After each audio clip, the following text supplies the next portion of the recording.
Le véritable mystère des pyramides a enfin été percé. Si tu n'as aucun point commun avec Toutankhamon, rassure-toi, tu n'es pas le seul. Tu peux marcher comme un Égyptien autant que tu le désires, car les scientifiques ont enfin percé le véritable mystère des pyramides. L'auteur Mark Twain a dit un jour « Ce n'est pas ce que vous ne savez pas qui vous pose des problèmes, mais c'est ce que vous savez avec certitude et qui n'est pas vrai. » Alors regarde la suite.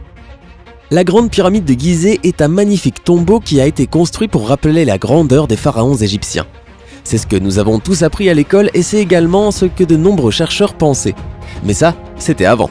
Prépare-toi bien à ce que tu vas entendre car visiblement les scientifiques ont enfin découvert la véritable fonction des pyramides. Il semble que ces mystérieuses structures construites avec une incroyable précision mathématique pourraient en fait avoir eu une utilité qui était bien différente de simplement garder les morts. Oh, je veux ma maman.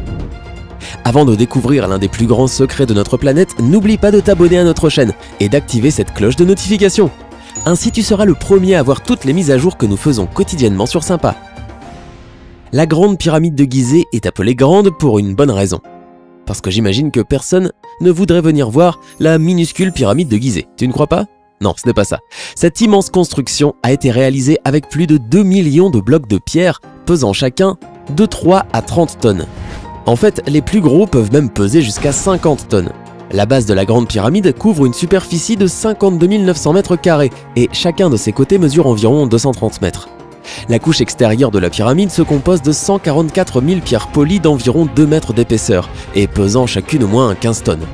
Les experts supposent qu'il a probablement fallu plus de 20 ans pour construire cette structure monumentale en imaginant que 20 000 personnes travaillaient quotidiennement sur ce chantier.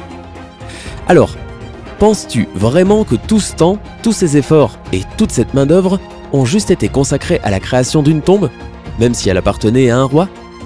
Les historiens modernes n'y croient pas. Ils pensent désormais que la grande pyramide de Gizeh a été construite pour servir de centrale électrique. Exactement. Et c'est assez logique en fait. La grande pyramide est très différente de tout tombeau traditionnel. Elle ne contient aucun art mural, aucun cercueil richement orné, aucun artefact coloré et aucune porte scellée. Sans compter qu'il manque la chose la plus importante qu'une tombe devrait contenir, une momie. Et si on laisse de côté les stéréotypes selon lesquels les civilisations anciennes étaient moins développées que la nôtre, une question se pose alors. Les Égyptiens auraient-ils pu disposer de technologies aussi avancées que les nôtres? Et si leurs connaissances avaient juste totalement disparu pour être redécouvertes des siècles plus tard? Ce que les gens savent avec certitude, c'est que grâce à Nikola Tesla et Thomas Edison, l'électricité est devenue une ressource très répandue dès la fin du 19e siècle. Mais plus tard, en 1934, une découverte archéologique inattendue en Irak a prouvé que ces grands hommes n'étaient finalement pas les premiers à apporter l'électricité à l'humanité. La découverte dont je parle est connue sous le nom de pile électrique de Bagdad. Cette chose n'a rien en commun avec les piles et batteries modernes. Elle se compose de 3 parties, une jarre en céramique, un tube de cuivre et une tige de fer. Lorsque de l'acide liquide était versé dans cet appareil, la réaction chimique produisait une charge électrique. Et selon les chercheurs, cette pile aurait été utilisée il y a plus de 2000 ans. Cette découverte pourrait expliquer le mystère du plaquage d'or très élaboré qui recouvre de nombreux anciens artefacts. Effectivement, un tel plaquage ne peut être créé qu'avec l'utilisation d'énergie électrique. Quant à la grande pyramide, elle renferme énormément de mystères inexplicables. Tout d'abord, elle est parsemée de nombreux tunnels qui mènent profondément sous terre. Ces zones restent encore inexplorées, donc cette fameuse momie disparue est peut-être effectivement cachée quelque part là-dedans. Mais j'en doute. De plus, la grande pyramide de Gizeh était autrefois recouverte de calcaire étonnamment poli. Ces pierres de recouvrement ont été taillées d'une manière tellement lisse que leur surface était parfaitement plate. Par conséquent, cette structure pouvait réfléchir les rayons du soleil comme un miroir. De plus, l'isolation parfaite à l'intérieur de la pyramide constituait un atout supplémentaire. Il est important de noter que les Égyptiens utilisaient également un matériau spécial, la dolomite, pour tapisser les faces intérieures de la pyramide. Cette pierre est connue pour démultiplier la conductivité électrique. Sans compter que les tunnels souterrains et les passages qui traversent l'intérieur de la pyramide sont bordés de granit quelque peu radioactif. Ce granit contient beaucoup de métal et des cristaux de quartz qui sont tous deux de grands conducteurs de piézoélectricité. Ce type d'électricité se produit lorsqu'on exerce une importante pression sur le quartz. Le granit utilisé dans la grande pyramide aurait donc pu ioniser l'air se trouvant à l'intérieur, créant une réaction chimique particulière qui à son tour aurait augmenté la conductivité. Toutes ces conditions seraient propices à l'apparition d'importants courants électriques. Mais attends, ce n'est pas tout. On n'a pas encore parlé du mortier. Pour construire la grande pyramide et maintenir ces gigantesques blocs de pierre ensemble, les Égyptiens ont eu besoin de plus de 500 000 tonnes de mortier. La technologie moderne ne permet toujours pas de recréer le mortier à base de gypse, qui a été utilisé lors de la construction des pyramides. Ce type de gypse résiste à d'énormes quantités de pression. Cela peut donc sembler étrange, mais en fait le mortier qui maintient les blocs de pierre ensemble est plus fort que les blocs de pierre eux-mêmes. Oh, et j'allais oublier, les sarcophages qui ont été retrouvés à l'intérieur de la pyramide. Pendant de nombreuses années, les chercheurs ont pensé que ces gigantesques coffres de granit étaient des cercueils construits pour les pharaons. Mais ces sarcophages étaient gigantesques, ils pesaient au moins 10 tonnes chacun. Chaque sarcophage était si lourd et si gros qu'il était absolument impossible de lui faire passer les portes et les tunnels. Ceci ne peut signifier qu'une seule chose, quelqu'un aurait mal mesuré? Non, cela signifie simplement que ces coffres ont été directement construits à l'intérieur de la pyramide. Le fait que leur surface soit absolument plane et comprenant des variations de moins d'un quart de millimètre ne fait que confirmer cette affirmation. De plus, ces cercueils étaient bien trop grands pour contenir des êtres humains, même de grands et puissants pharaons. En 1993, une chambre secrète inaccessible a été découverte sous la Grande Pyramide. Cette pièce, qui semblait délibérément cachée, a été surnommée la chambre de la reine. En 2011, grâce aux nouvelles technologies, il est enfin devenu possible d'explorer cette chambre à l'aide d'une caméra contrôlée à distance. Et, à ton avis, qu'a-t-on découvert? Une reine momifiée? La chambre secrète solidement scellée contenait en réalité du fil de cuivre. Eh oui, et soigneusement placé. Il y avait aussi quelque chose qui ressemblait à des instructions accompagnées de schémas de raccordement dessinés sur le sol.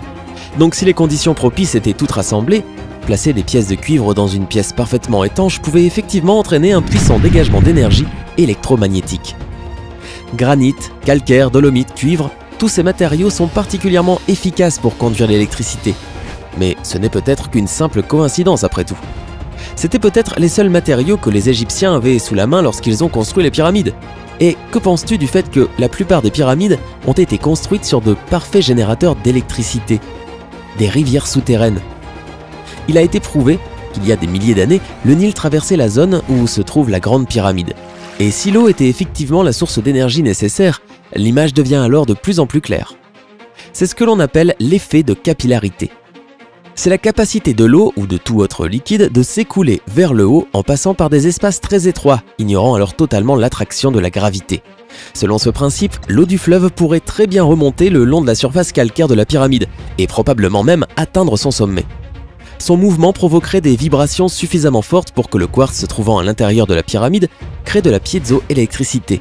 Rappelle-toi, c'est ce type d'électricité créé en appliquant une tension ou une pression sur le quartz. Ceci générerait alors de l'énergie électromagnétique qui remonterait jusqu'au sommet de la pyramide. Et au sommet de la grande pyramide de Gizeh se trouvait une pierre d'ornement en or massif. Cet or permettait de transférer idéalement les ions négatifs, ce sont des atomes chargés électriquement, à l'ionosphère, la couche de l'atmosphère terrestre qui contient énormément de ces fameux atomes. Et c'est ainsi qu'un courant électrique d'une immense puissance pouvait être produit. Ok, super, mais à quoi cela pouvait servir? Les Égyptiens n'étaient pas vraiment du genre à utiliser des brosses à dents électriques.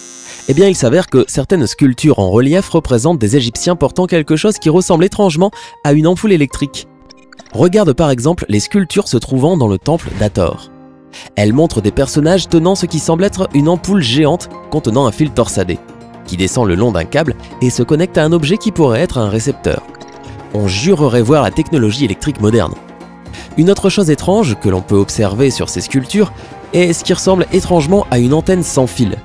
Peut-être que les Égyptiens utilisaient l'énergie sans fil pour communiquer? Ils auraient très bien pu utiliser l'électricité dans les usines de tissage pour fabriquer du fil. Ce que les scientifiques savent avec certitude, c'est que les mesures électromagnétiques prises autour de la Grande Pyramide sont similaires à celles enregistrées pendant un orage électrique. Si tu montes au sommet de la pyramide en tenant une bouteille recouverte d'un linge humide, tu verras des étincelles sortir de la bouteille. Et si tu restes un peu plus longtemps au sommet, tu pourrais même voir des étincelles sortir de ton corps. Aïe! Bien sûr, il y a encore énormément de questions auxquelles il faut répondre, et c'est pourquoi les recherches se poursuivent. Mais la théorie des centrales électriques explique parfaitement certains phénomènes étranges qui questionnent les historiens et les chercheurs depuis des décennies. Tout ceci n'est bien sûr qu'une théorie, mais qu'en penses-tu?